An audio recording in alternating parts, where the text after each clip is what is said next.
Hello students, welcome to competitive exam math class. Jawahar Navodaya বিদ্যালয় প্রবেশিকা পরীক্ষার প্রস্তুতি পর্বে আজকে আমরা 408 নম্বর ক্লাসে আছি।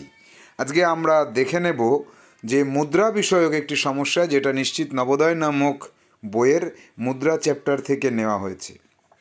নিশ্চিত নবোদয় নামক বইয়ে যে সংযোজন চলছে সেখান থেকে আমরা এই সমস্যাটি সংগ্রহ করেছি। 59 দাগের সমস্যা। আমরা সমস্যাটি পড়ব এবং তার সমাধান করব। সমস্যাটি অন্য আরেকটি চ্যাপ্টারের সঙ্গে সম্পর্কযুক্ত আছে, সেই ধারণার অ্যাপ্লাই করতে হবে। চলো আমরা সমস্যাটি পড়ি এবং অন্য চ্যাপ্টার এই চ্যাপ্টার দুটোর ধারণাকে অর্জন করি। সুদেষ্ণা মল্লিক 1996 সালের প্রথম দিন থেকে প্রতিদিন 2 টাকার একটি করে মুদ্রা জমিয়ে 2000 সালের হ্যাপি নিউ ইয়ারের দিন সব জমানো টাকা দিয়ে একটি ঘড়ি কিনেছে। ওই ঘড়িটি কিনতে কতগুলি 20 টাকার মুদ্রার প্রয়োজন? তো সমস্যাটিতে কি রয়েছে যে 1996 সালের প্রথম দিন থেকে সে 2 টাকার একটি মুদ্রা জমাচ্ছে, প্রতিদিন একটি করে 2 টাকার মুদ্রা জমায় এবং 2000 সালের হ্যাপি নিউ ইয়ারের দিন অর্থাৎ 1 জানুয়ারির দিন। তো 2000 সালের 1 জানুয়ারির দিন যখন সে ঘড়িটা কেনে, সেই দিনটাকে আমরা হিসাবের মধ্যে আনবো না, তার আগের দিন পর্যন্ত সে 2 টাকার মুদ্রা জমিয়েছে। এবার দেখো আরেকটি চ্যাপ্টারের সঙ্গে কিভাবে সম্পর্কযুক্ত। আমরা ক্যালেন্ডার বিষয়ক সমস্যা যে চ্যাপ্টারটি পেয়েছি সেই চ্যাপ্টারের ধারণা এখানে প্রয়োগ করতে হবে, যেটা আমরা সমস্যা সমাধান কৌশলের মাধ্যমে দেখে নেব। তাহলে চলো আমরা সমস্যার সমাধানে যাই। উত্তরে আমরা কি পাচ্ছি যে 1996 সালে দিন সংখ্যা কতগুলি? 366 দিন।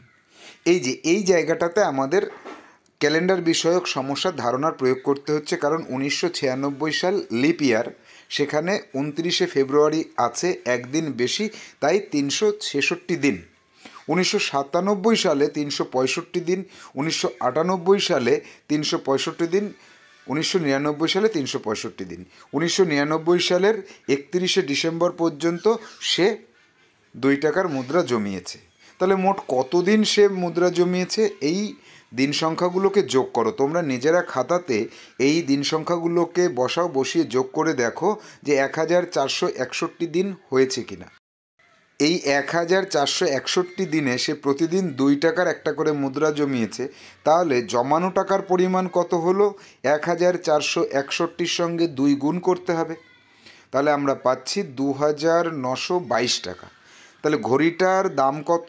2922 টাকা। এবার এই 2922 টাকার মধ্যে 20 টাকার মুদ্রা কতগুলির প্রয়োজন? 2922কে 20 দিয়ে ভাগ করতে হবে। তো ভাগ করে আমরা কি পাচ্ছি? আমরা ডিরেক্ট এখানে ভাগ অঙ্কটা দেখব।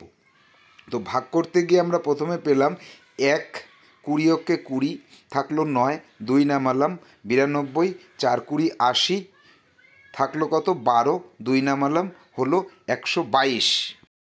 এবার 20কে 6 দিয়ে গুণ করব, তাহলে পাবো 120। তো 120 122 থেকে বিয়োগ করলে অবশিষ্ট থেকে যাচ্ছে, ভাগটা কিন্তু মিলল না, 2 অবশিষ্ট থেকে যাচ্ছে এখানে। তাহলে 146 যেটা পেলাম এটা হচ্ছে 20 টাকার মুদ্রার সংখ্যা, আর যে 2 অবশিষ্ট থাকলো এই 2 কিন্তু টাকা। তাহলে 2 টাকার একটি মুদ্রা বা 1 টাকার 2টি মুদ্রার প্রয়োজন, কিন্তু 20 টাকার মুদ্রা 146টি দরকার। তাহলে আমরা উত্তর হিসেবে কি বলতে পারি?